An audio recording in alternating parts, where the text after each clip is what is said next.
RCR, la red que comunica y une al Perú.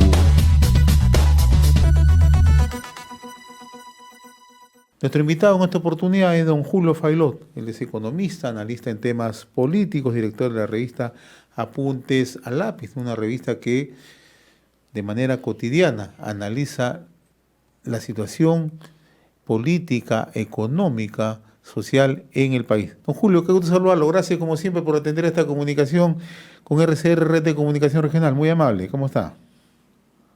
Muchas gracias, José, por la invitación y como siempre a tu disposición.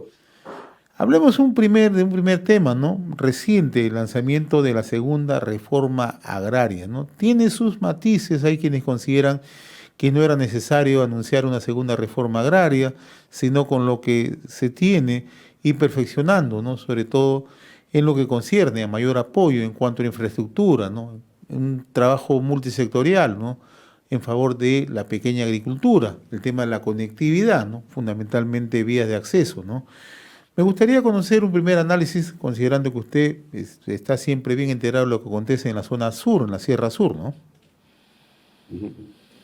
Bueno, sí, efectivamente, como tú lo señalas, esta propuesta de gobierno, que le han denominado reforma agraria, en realidad no es el mito de expropiación de tierras, sino, según el propio ministro, señala que apuesta al desarrollo rural a favor de más de 2 millones de productores de la agricultura familiar, tal como lo ha planteado bien el ministro Maita, ¿no? Sin embargo, yo veo ahí otras cosas en realidad, ¿no? Yo, en lo personal y tal como lo hemos planteado en nuestro último editorial, al cual hemos denominado apariencias que engañan, ¿no? Y que para nosotros todo este tema del gas de camisea, el tema de la reforma agraria y hasta la misma defensa del ministro Maraví forman parte de una estrategia de Perú Libre en la intención de que el Congreso, en la idea de que sea el Congreso que lo vote y no sea Pedro Castillo, ¿no? Eso es lo primero que nosotros vemos, ¿no? Lo que ellos pretenden es agarrarse de temas emblemáticos donde la población históricamente ha sido postergada. Por ejemplo, el tema del gas, que es una necesidad sentida ahora a propósito de la crisis, ¿no? Plantean el tema a la mala, pero no es un exabrupto, sino, como te señalaba, esta es una estrategia. Y esta estrategia tiene la idea de cómo lograr acumular políticamente de cara a las elecciones del 2022, en la que ellos estiman que podrían ganar alrededor de 6 gobiernos regionales y unos 50 gobiernos locales provinciales, que le podría dar respiro y le podría dar posibilidades electorales hacia el año 2026, ¿no? Entonces, para mí es eso, ¿no? Para mí es, o en todo caso para nosotros, es eso, ¿no? Una bravuconada, un pechamiento que tiene un objetivo político bastante claro, ¿no? De allí que él manifieste lo que manifieste, pecha el Congreso, plantee la cuestión de confianza.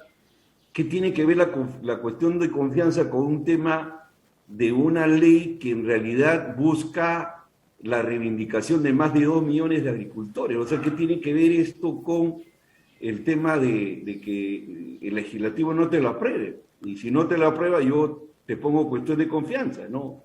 O como dice de Maraví, mira, Maraví dicen que es la primera vez que en la historia el país cuenta con un ministro de Trabajo que representa los intereses de las mayorías y no de los grupos de poder. Entonces, están agarrando o se están agarrando de cosas bastante sensibles para poder legitimar. Y en caso de que los voten, dar la apariencia que los están votando por hacer las cosas bien o por defender causas populares, ¿no? Eso es lo que podríamos mirar, mi estimado José, ¿no? Ahora, naturalmente son temas sensibles, ¿no?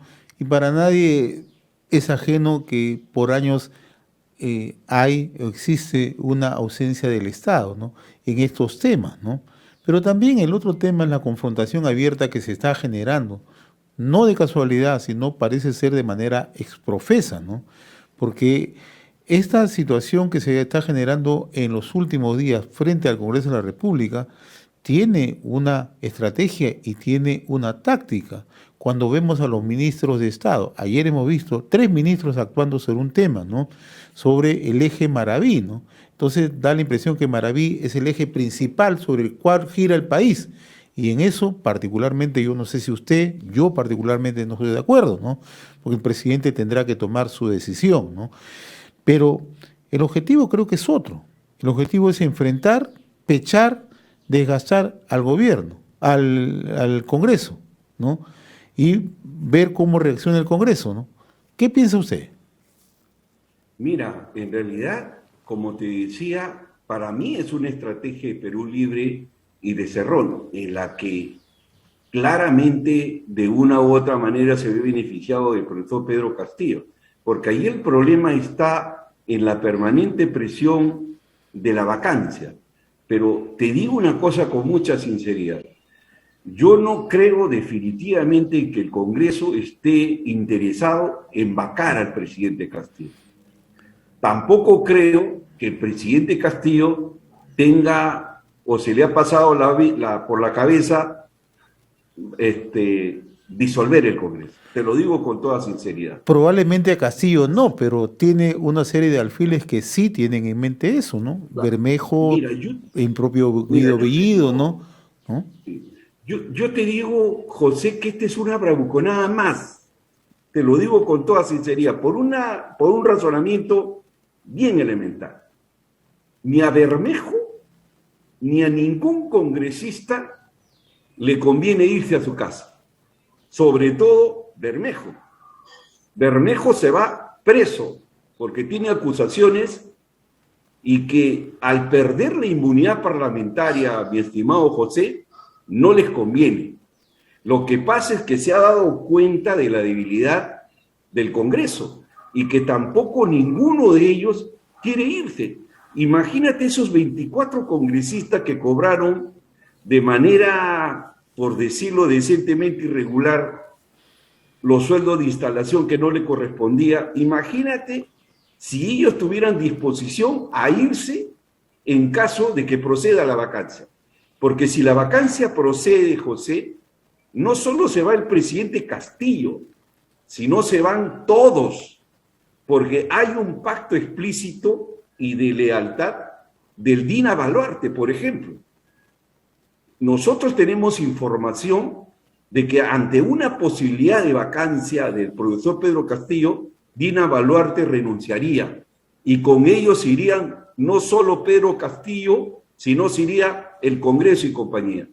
Yo te pregunto a ti, ¿habrá un congresista que quiera inmolarse de la paga de esos 50, de los 5 años de sueldo completos? O sea, yo dudo sinceramente de que por ahí ni vacancia ni disolución. Ese es un escenario, creo si vemos que el los accionar congresistas de Perú Libre quieran irse a sus casas de haberse peleado tanto por la curul. Yo sinceramente creo de que si se insiste en la cuestión de confianza, la censura no va la censura, porque ningún congresista se va a querer poner en el vilo de la disolución. Entonces, estas cosas es un juego de cálculo político, porque si no, no entenderíamos cómo es que, a pesar que tiene las firmas para la censura de Maraví, no la hayan presentado hasta ahora. ¿Eso acaso no te dice, no te da indicios que efectivamente hay un cálculo político de las dos partes? En ambos lados hay justamente ir midiendo espacios, tiempos, ¿no? Por un lado, ¿no? Pero en el caso particular del gobierno, ¿no? Vemos que los mensajes son los mismos, ¿no? Lo único que uno lo dice con mayor delicadeza, el caso de Pedro Castillo dice voy a respetar todo el marco constitucional y el otro pues sale a patear y a romper lo que se presente al paso, ¿no? Como es Guido Bellido, ¿no? Entonces hay dos estilos, pero el fin es el mismo, ¿no? O sea, ninguno renuncia al fin, ¿no? Y quien parece ser que mueve los hilos es Vladimir Cerrón, ¿no? Que no discrepa con ninguno de los dos, dicho sea de paso, ¿no? Yo tengo otra percepción, A ver, mi por favor, estimado. siempre es Si bueno permíteme. ir Bueno, nutriendo las yo, perspectivas. yo lo que veo es que Castillo no es el pobrecito que todo el mundo... Por eso le digo, ¿no? O sea, piensan lo mismo, ¿no? Sí, déjame terminar la idea porque es una cosa interesante, porque todo esto está lleno de prejuicios. La visión de los analistas políticos prejuiciada, con la visión limeñista, costeña, ¿no? Que no se imagina cómo es posible que un profesor de primaria podría manejar a Vladimir Cerrón, o que Vladimir Cerrón lo digita. Yo no lo creo, porque sinceramente te digo, yo no creo que ni Velarde ni Pedro Franque hayan contado con la aprobación de Vladimir Cerrón. Te lo digo con toda sinceridad. Lo que ocurre es que Cerrón es producto de los poderes fácticos y de los medios de comunicación. Cerrón no existía, mi estimado amigo. Hoy es el personaje que cuando habla tiene más peso que el presidente. Y todo eso es construido, creado. Si eso le juntas el tema del silencio de Castillo, porque a mí me da la impresión que Castillo es el policía bueno y Cerrón y Bellido son los policías malos. Porque finalmente lo que busca Castillo es gobernabilidad, estabilidad para poder gobernar. Pero ambos policías se trascender, ponen de acuerdo en la comisaría, ¿no? es la diferencia. Ambos se ponen de acuerdo en la comisaría, ¿no? Bueno, ese es un tema en el que yo no te podría asegurar, por ejemplo, ¿no? Este tema de que si están de acuerdo o no, hay mucha gente que dice que no, a mí me da la impresión que sí, porque todas estas broncas al interior del Congreso mismo, ¿eh? Porque acá se juega el tema de quién tiene la mayoría, y Vladimir Cerrón va a seguir teniendo un peso relativo e influencia en Pedro Castillo en tanto y en cuanto tenga la hegemonía en el Congreso. Y el Congreso está dividido en tres partes en el caso de Perú Libre, mi estimado José. Hay la facción de los serronistas, de la gente dura, que son más o menos 10 que lo van a acompañar hasta la muerte. Hay la facción de Perú Libre moderado, donde está la señora Betsy Chávez, y en el centro está los profesores del magisterio que se van moviendo de cómo está planteándose la cosa. Tarde o temprano, estimado José, tienen que decidir dónde colocarse. Y la gente se va a colocar donde más les convenga. Y para mí, el día que Pedro Castillo tenga una mayoría dentro de Perú Libre, ese día se acabó Cerrón y compañía. Ahora, usted ponía un detalle interesante, ¿no? El caso de Betsy Chávez, ¿no? Una posición que muchos sostienen que es una posición moderada, ¿no? Betsy Chávez acaba de acuñar una frase, ¿no? Que ya la había acuñado Juan Carlos Tafur para el tema de la derecha bruta y achorada, ¿no? Betsy Chávez ha dicho, tenemos una izquierda bruta y achorada, ¿no? ¿Tenemos una izquierda bruta y achorada, cree usted? Mira, yo creo que en realidad me cuesta creer, yo creo que es una izquierda loca y desaforada, y que mi amigo Vladimiro Cerrón es el Lenin frustrado de una revolución que ya no existe. Ese es algo real. Nadie puede creer a estas alturas de la historia quererse parecer a Venezuela o a Nicaragua, incluso a la utopía de los revolucionarios de la época del 60, Cuba, por ejemplo. Para mí, este tema es más peligroso de lo que nosotros nos imaginamos. Si Castillo fracasa, mi estimado José, las contradicciones van a ser más complejas. Lo que nos viene va a ser más complejo, porque las demandas sociales que podrían ser canalizadas muy bien por Pedro Castillo, en la medida de que nosotros entendamos de que este país necesita producirse cambios. O sea, necesitamos cambiar, pero en democracia. Eso es lo que está en cuestión. Si no se producen los cambios, vamos a entrar en una situación muy complicada, donde la situación política se va a convertir en algo insostenible y donde la violencia política va a empezar a escalar políticamente. Para mí, Movadez es un peligro. Para mí, Antauro Humala es un peligro.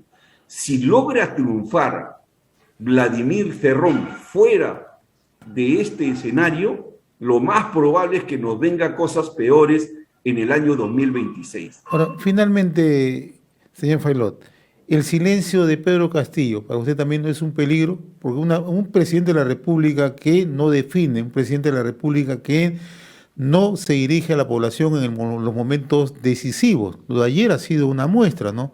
¿Tampoco es un peligro? Sí, por supuesto, claro que sí. Yo creo que el profesor Pedro Castillo tiene que redefinir sus estrategias de comunicación. Mira, José, yo te lo digo con mucha sinceridad porque yo vengo del Perú profundo. Yo he trabajado en comunidades, conozco muy bien Cajamarca, la cultura, a las personas, ¿no? Somos diferentes, muy diferentes.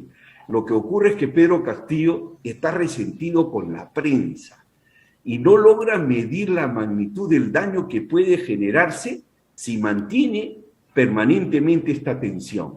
Él está peleado con la prensa y él no quiere, incluso si por él fuera, no le va a dar un sol a la prensa.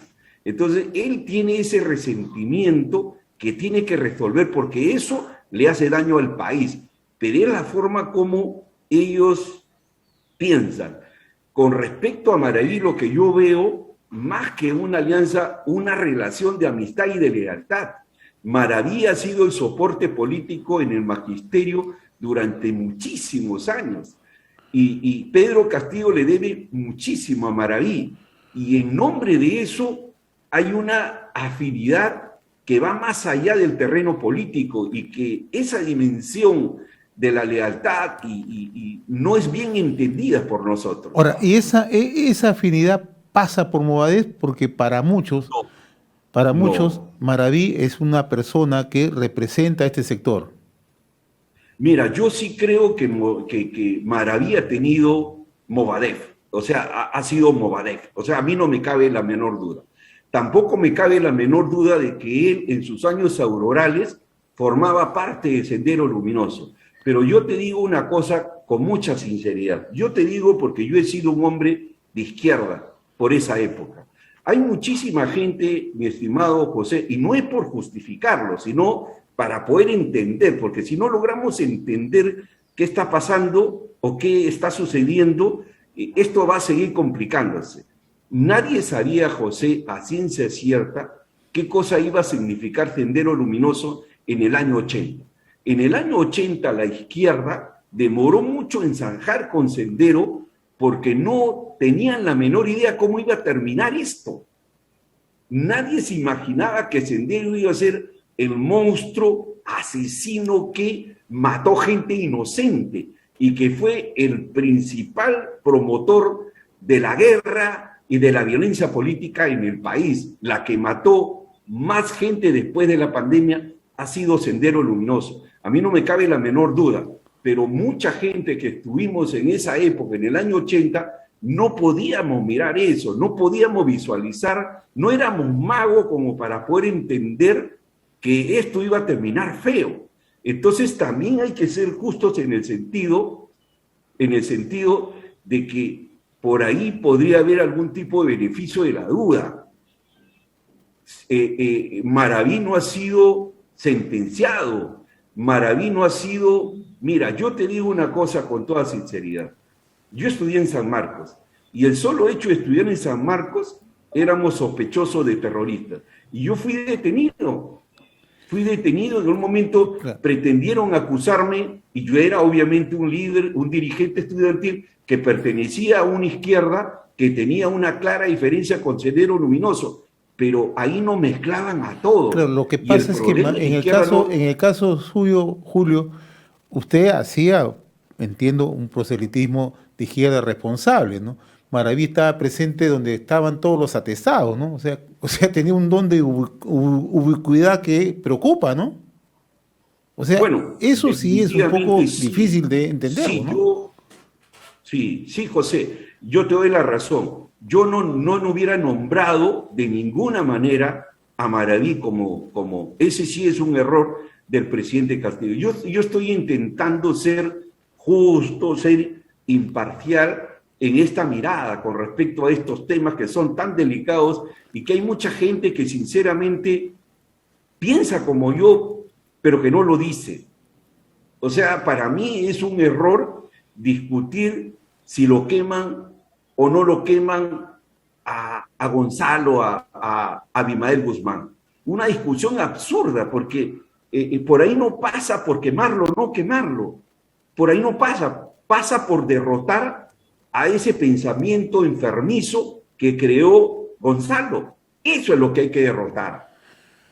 Muy bien, don Julio, como siempre yo le agradezco la amabilidad de haber compartido esta comunicación con RCR, Red de Comunicación Regional. Siempre es agradable compartir esos puntos de vista, ¿no? Y sobre todo, lo más importante, ¿no? Cómo es que se mira al Perú desde las regiones, que es parte del estilo que compartimos acá en RCR, Red de Comunicación Regional. Ha sido un gusto compartir con ustedes de Tacna. Un fuerte abrazo a la distancia. RCR, la red que comunica y une al Perú.